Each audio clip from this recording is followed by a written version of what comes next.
Hello mga bibig! Welcome back sa ating bagong YouTube channel. Ito ang pinakamaingay na YouTuber sa balat ng YouTube. Ako si Kabibig, maglabak-labak katawit. Evidence na ko, grabe ito si Pangulong Duterte. Kahit sa The Hague, nandun pa rin siya. International na siya mga kabibig. Meron na Rodrigo Duterte Spark nasa Google Maps na. Google. Congratulations, Tatay Digong. Iba ka talaga. Akala ng iba, hindi ka pwedeng papag-usapan. Akala ng iba, kakalimutan ka na, pero hindi.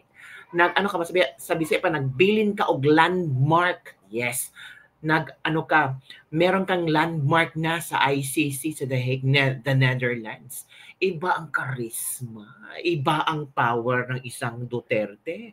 O eto kabibig, para sabihin nyo namang hindi ko gawa-gawa. Ay, baka yung iba nagsasabi nga, ano kabibig, gawa-gawa mo talaga. O sige, isi-share ko sa inyo. I-share ko sa inyo kung ano yung nalaman ko ha. At trending at pinag-usapan to.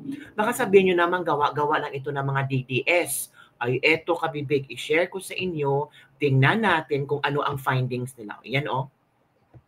Yan ha, hinahanap nila ang Duterte Spark. O, tingnan natin. Okay, again. From the very first start. Sige, natin. Dito tayo magsimula. O, yan. O, yan ha. Duterte, Rodrigo Duterte Spark. Wow, 4.9 pa ang reviews. Oh, grabe. Ito na natin ha. Oh. Uy, my goodness. Tingnan natin. Asa natin? Oh, tingnan niyo kabibig. The Hague. Oh. The Hague. Tingnan natin kung nasan ba 'yun. Nasan bang Rodrigo Duterte Spark? Tingnan natin kung nasan ba. Meron ba diyan? Nandun ito kabibig. Yan o, kitang-kita mga kabibig. Yan, nandyan. Oo. Yan, Rodrigo Duterte Spark nasa Google Maps na. Nako, iba ang Tatay Digong natin. Iba ang kamandag ng isang Duterte. 'Di ba mga kabibig? Yung iba baka maiinggit na naman sila. Ito pa talaga ang iilang mga ebidensya. Baka yung iba gagawa din ng BBM, ano ba? Saan natin ilagay?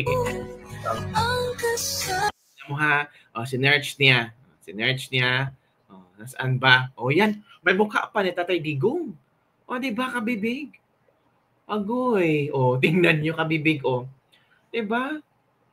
Ay, nako, paano yan? Maiinggit na naman sila. Di ba? Tingnan nyo. Maiinggit na naman yung iba.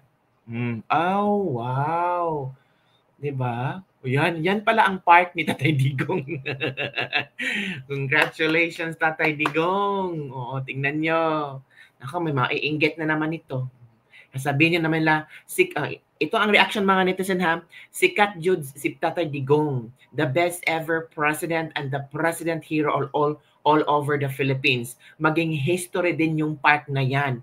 Wow! Sunod na ni Duterte Fares na po. Iba ka talaga, Tatay Digong. Mahal namin ka. Mahal na mahal ka namin.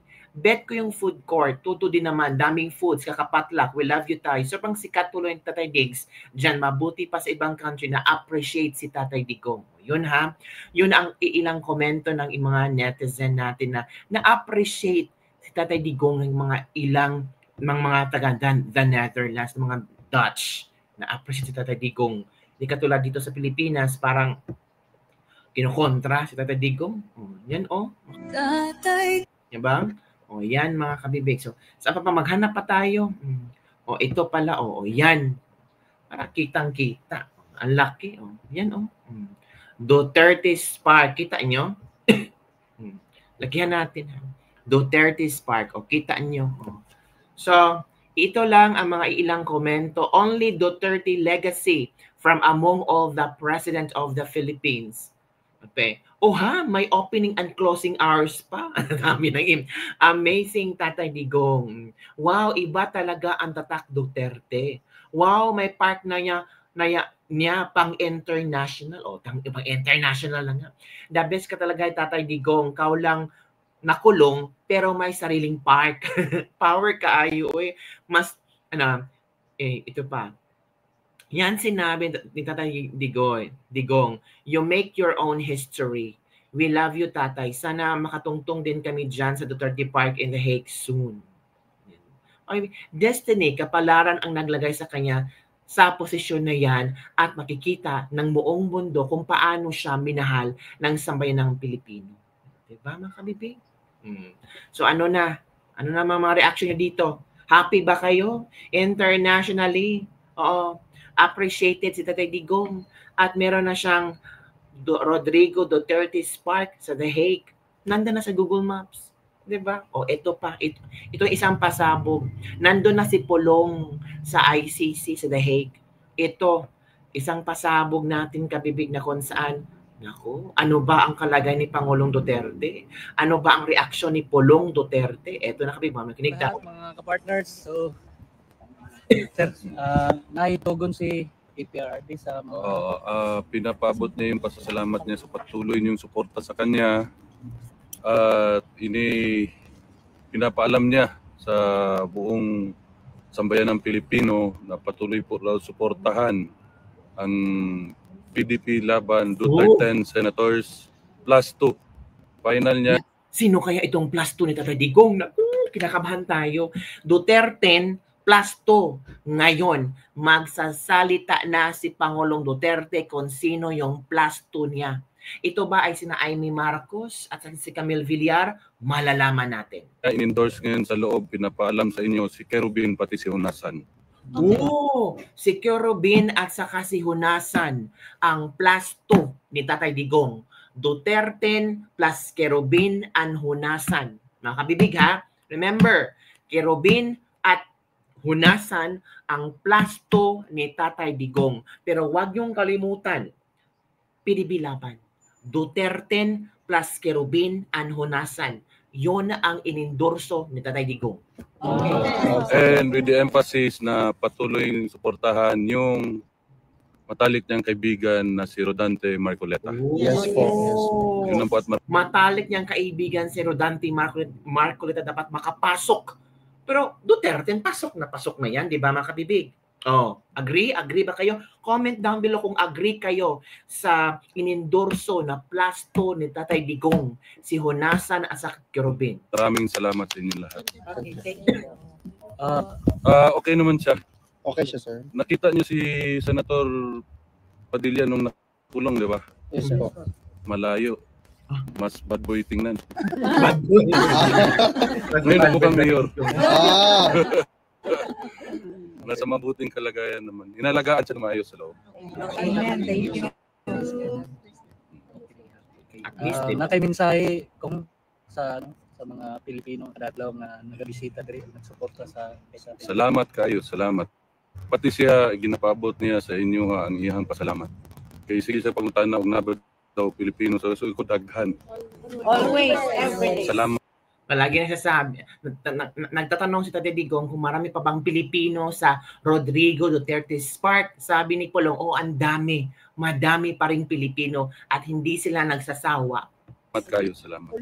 Kung pwede lang yung musunod ko, pwede magpwede. At kung pwede lang tamoy pang-itsa diha. Sabi isa, kung pwede pa lang makapasok kami sa ICC, sa detention cell, Tatay Digong, pupunta kami, papasok kami. Sabi ni Kong Pulong, kung pwedeng ipanghagis ko kayo doon sa loob, ihagis ko kayong lahat. Wala, bawal eh. Bawal. Pinumdum ni si Anilet, bawal daw. Bawal umiyak doon sa loob. Sabi ni Hanilet, palaging nagre-remind si Hanilet na, huwag kang umiyak ha, huwag kang umiyak. Pero karon lang ko nakabalo nga lami po din magkakosugamahan. Ngayon lang daw nalaman ni Kong Pulong, masarap pala yung hug, yung yakap ng isang ama. So ano yon? Ngayon ko lang nalaman, sabi ni Kong Pulong, na masarap pala ang isang yakap na galing sa kanyang ama. Wow. Nakaka-touch mga kabibig. Nakaka-touch yung statement ni Kong Pulong. Nag-moments man sila. Sir, actually, sir, in line with that, sir, si VP po sa inyo niya, sa naitabo kang former president, the family is much more closer than before. Sir, do you share the same realization? Karon siguro sa kinabuhi nako ikalima pa lang naman ng gakos. Oo. Sa tanang buhay niya, yung ano daw, yung nangyaring yakapan nila ni Pangulong Duterte is yung panglima lang niyan doon sa buong buhay niya. So, 5 times lang silang nagyakapan. At yung panglima, yung nangyari ngayon sa ICC. Ooh. So, sabi ni Kong Pulong na mas closer ang family nila ngayon. Grabe ang mga revelation nila. Na-react na Kaya galing siya, babae mo gusto niya. Wait, super close si Hanilet at si Kong Pulong ba? Dito ko nakikita, super close silang dalawa, si Kong Pulong at si Hanilet, mga kabibig. Pero grabe yung mga revelasyon ni Kong Pulong ha. Sabi niya, masarap pala ang yakap ng isang ama. Pang-5 beses kung itong pagyakap, pang-5 beses na yakap ng aking ama. So far in his life. Mas pot among gakos karon. Okay. Fight daw yung yakap. Oh. Pero okay man siya, gusto niya paibalo sa inyo na he is in good health. Nalipay po siya. Sige lang pakatok. Si Hanilet may seryoso, sige kuan dito sa yang check up siya na nairitan. Sige basahin sa tiil. Pero okay ra tanan. Salamat sa inyong tanan. Salamat gikan sa among pamilya. Welcome, sir. Wala isa pa yan. Thank you, sir. Dulo to, sir. Hanggang sa dulo po, sir. Hanggang sa dulo to. Sabi ni Tatay Digong, mag-relax lang ni sir, pero relax lang sa gawas. Pero hanggang sa dulo, may diri mag-relax. Yung weather diri oy. Pero painit naman, sir. Painit naman karon so okay na, sir.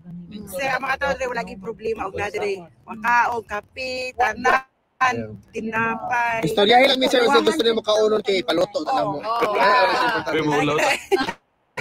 Sakto Kapalo gyud mo ka, ma'am. gumuluto. Sakto gyud ka, ma'am, na maulawon gyud isip. Mahihain si Pulong kasi sabi na isa niya, sir, kung anong gusto mong kainin, lulutuan ka namin. Sabi ni Pulong, ay wag, nakakahiya naman ng ganun. Sabi ng isang tao, tama ka pala sa Hanilet na mahihain si Kong Pulong. Gani ikaw banan di ka dito kay maulaw ba di siya tapos dili kailangan ka mo atubang kay ano ugali Pastor, sir. Unsa gusto niyo? Ano man dayon ko? Kalo-kalo pa.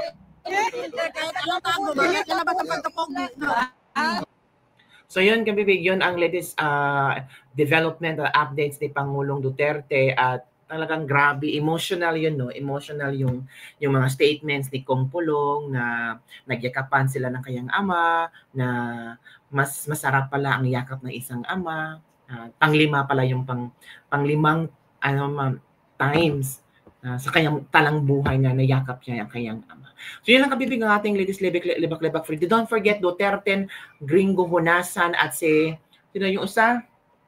Kalimutan ko yung pangalan. Ito mo yung, pakinggan ko ulit ha, sino ba yun? Nakalimutan ko.